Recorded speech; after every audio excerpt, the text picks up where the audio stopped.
Assalamualaikum warahmatullahi wabarakatuh. Selamat pagi anak-anak. Semoga kalian dalam keadaan sehat walafiat. Untuk pagi ini kita akan belajar kembali dengan Bu Farida mengenai materi kelas 11 IPS tentang pasar modal. Selanjutnya, kemarin kita sudah belajar tentang pasar modal, mengenai pengertian, produk, maupun juga tentang hal-hal yang akan kita pelajari dalam pasar modal. Untuk pertama, kita akan lanjutkan tentang bagaimana kita belajar tentang produk pasar modal, yakni dalam hal ini yaitu efek, saham, dan obligasi. Saham adalah surat bukti kepemilikan bagian modal pada suatu perseroan terbatas. Pemegang saham akan mendapatkan keuntungan berupa dividen.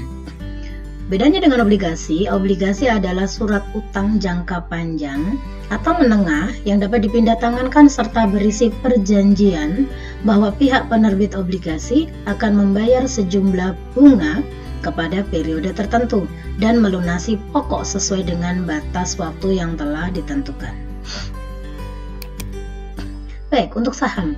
Saham ditinjau dari segi hak tagih dapat dibagi menjadi dua, yakni saham biasa atau common stock.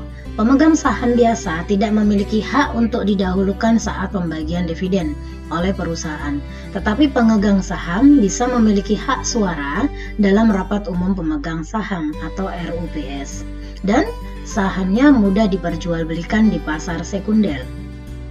Saham istimewa atau preference stock itu adalah pemegang saham preferen memiliki hak untuk didahulukan saat pembagian dividen oleh perusahaan, tetapi pemegang saham istimewa tidak memiliki hak suara dan cenderung lebih aman, tapi sahamnya sulit untuk diperjualbelikan di pasar sekunder karena jumlahnya sangat sedikit. Saham ditinjau dari segi cara peralihan, ada saham atas unjuk atau bearer stock dan saham atas nama atau register stock. Untuk bearer stock ini namanya adalah saham jenis ini mencantumkan nama pemilik sehingga lebih mudah untuk dialihkan pada saat diperjualbelikan dengan pihak lain. Saham atas nama adalah di sini atas nama pemiliknya dicantumkan sehingga saat dialihkan dibutuhkan syarat untuk prosedur tertentu. Untuk obligasi ya, obligasi atas unjuk atau secure bond, obligasi ini juga dijamin dengan jaminan tertentu berupa hak efek dan lain-lain. Obligasi atas nama, obligasi ini hanya berdasarkan kepercayaan semata saja, sehingga tidak ada barang yang dijadikan jaminan.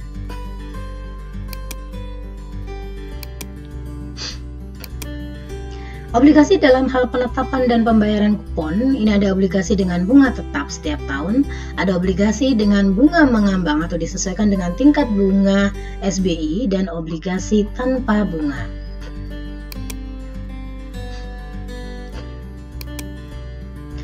Reksadana. Reksadana adalah wadah untuk menghimpun dana dari masyarakat investor yang selanjutnya akan diinvestasikan dalam bentuk portofolio efek oleh manajer investasi.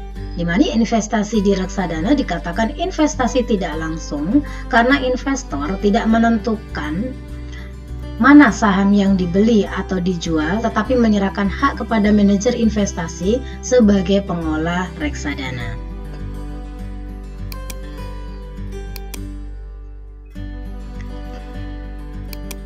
Selanjutnya kita akan mengetahui tentang perbandingan antara saham obligasi dan reksadana.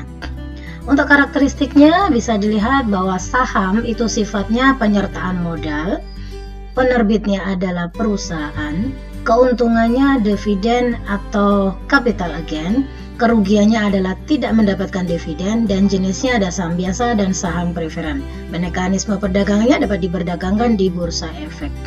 Untuk obligasi sifatnya utang, penerbitnya adalah perusahaan pemerintah, keuntungannya adalah kupon dan atau capital gain, sedangkan kerugiannya gagal untuk dibayar atau capital loss, dan jenisnya ada obligasi pemerintah dan obligasi swasta. Mekanisme perdagangannya yaitu bisa over the counter.